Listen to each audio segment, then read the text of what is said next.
Ladies and gentlemen, the Dallas Cowboys have a chance to do something that's absolutely hilarious, but all of these injuries, and I just don't know, y'all. We got more injury news for the Dallas Cowboys. The Jerry Jones in the front office lied to us about one of our star players actually being able to play this season. And you know what? I'm willing to put my money where my mouth is. I'm going to make a bet with you guys that could change the entire future of this channel. Now, originally, this channel was named the Dak Attack Show based off of an era of Cowboys football. That was the era of Cowboys football that the channel was created in, right? However, there's a lot of people out there that want to place blame on Dak Prescott for the way that this season is going and the way that this franchise has underperformed over the years.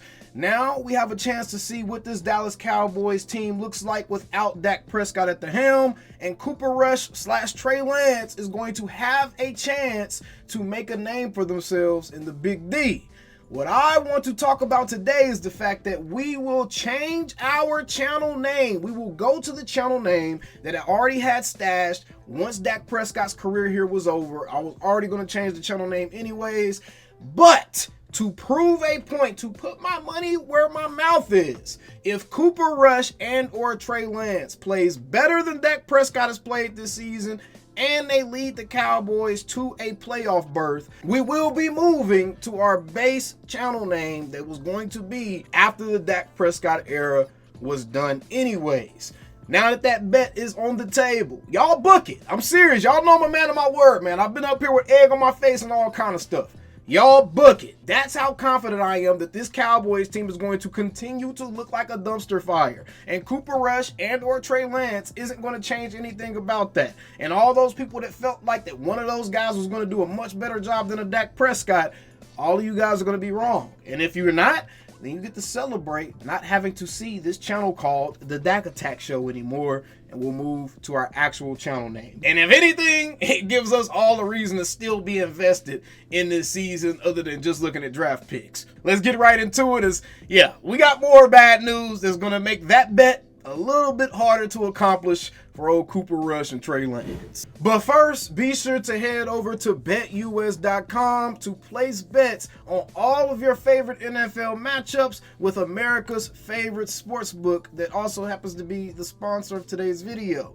Now, with promo code YouTube150 for your first deposit on BetUS, you'll get a 150% first time deposit match bonus, and the next two deposits after that, you'll get 125% first time deposit match bonus up to $2,000 within those first three deposits. In addition to that, you can bet on games in a variety of ways, including over-unders, point spreads, money lines, however you want to bet. They also just added the brand new parlay tracker, so you can also do your parlays on BetUS as well. Without further ado, let's get back into the program, and remember, please gamble responsibly. But the Dallas Cowboys seem to be dealing with another lingering injury that I think at this point the Cowboys may have put the wagon before the horses as it pertains to cornerback Daron Bland, because he is still not ready to go in the upcoming matchup against the Philadelphia Eagles in a game where we really need all hands on deck. We're not trying to completely flush the season away, which I'm just not there yet. I'm just not quite ready to completely flush this season. I think if we lose to this Philly team, then at that point, then it's like, all right, yeah, we go ahead and flush the season. 3-6,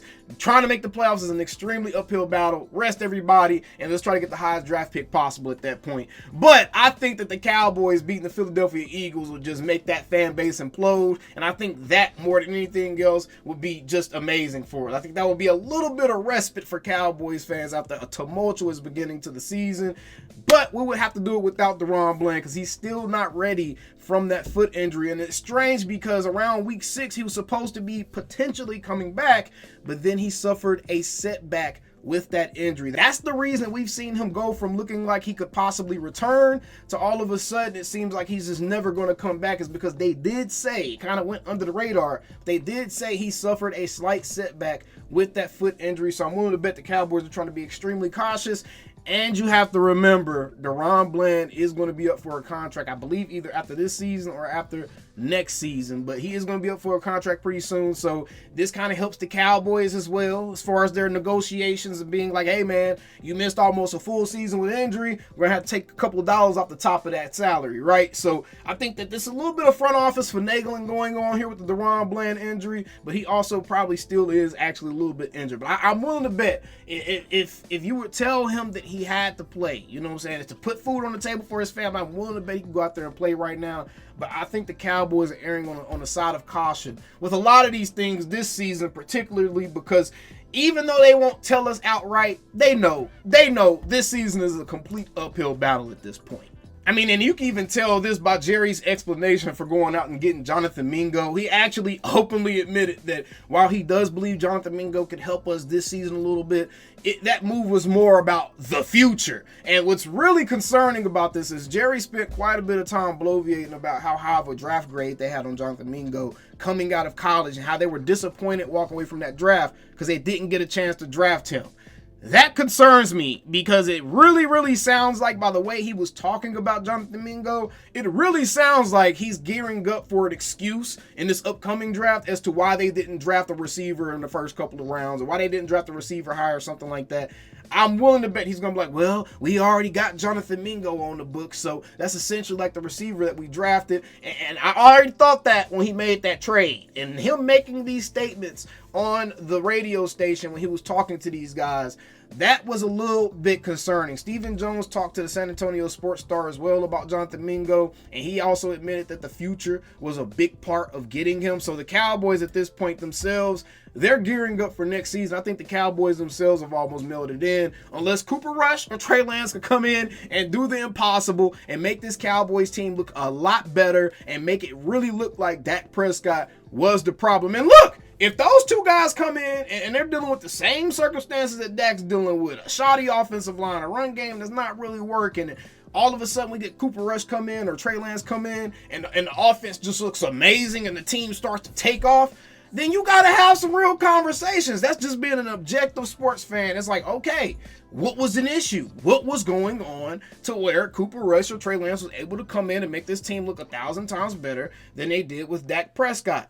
I don't think that's going to happen, but I'm not going to sit here and act like it's not possible. It is possible. It could happen. Who knows? Stranger things have happened, man. So that is the reason we made that bet. I'm putting my money where my mouth is. I believe in Dak Prescott. I believe he's the answer. But I believe that it's going to be very hard for me to sit here and with a straight face look at you guys and continue to say that every single day and have the show named after him when his backups came in and they looked 1,000 times better than him for an extended period of time. Not just for a couple of drives in the fourth quarter when the other team had already milled it in because they felt like they won the game already. Not just for a game. I'm talking about the rest of the season. About the same sample size we got from Dak Prescott, about 8 games. I need to see 8 games of Cooper Rush and Trey Lance, or Trey Lance, whichever one they use. I need to see 8 games of those guys. And if the Cowboys look substantially better during that 8 games, and it's because of the quarterback play, not because the defense all of a sudden figures it out and they start playing lockdown and the offense is only scoring 14 points a game and the defense is holding guys to 10, and so we start winning some games.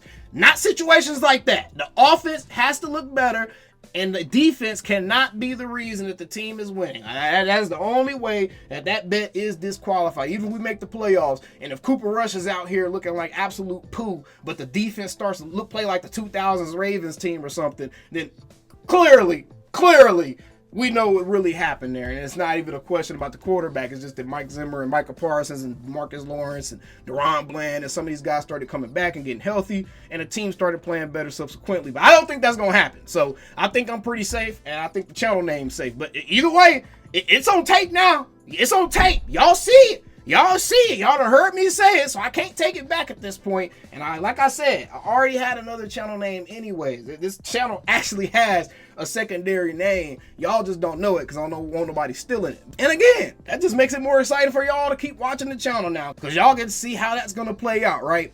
Now, again, it's going to be very difficult for Cooper and or Trey to make that happen because we also have another injury that the Cowboys need to report, and that's left tackle Tyler Guyton is dealing with a neck and shoulder injury, and he's been very limited. He's fighting through it. He took minimal reps today. That's what Cowboys coach Mike McCarthy said, but chances are chances are Tyler Guyton might not end up playing in that game, especially against the Philadelphia Eagles. It's going to be a physical, tough matchup. So if you got neck and shoulder injuries and stuff, that just may be a time for you to sit down. I mean, everyone else is sitting down. Speaking of everyone else, we look at the Cowboys injury report. Daron Bland, Dak Prescott, and Wanye Thomas have already been ruled out. Trevon Diggs, Nick Vigil, Tyler Guyton, Eric Kendricks, and Micah Parsons are all listed as questionable. And Zach Martin has not practiced all week due to a shoulder injury as well. So I think the Cowboys at this point, this is the chance for you to see what some of your young guys are looking like. This is going to be a chance for the Cowboys to actually put a TJ Bass out there at that right guard position to kind of see what the future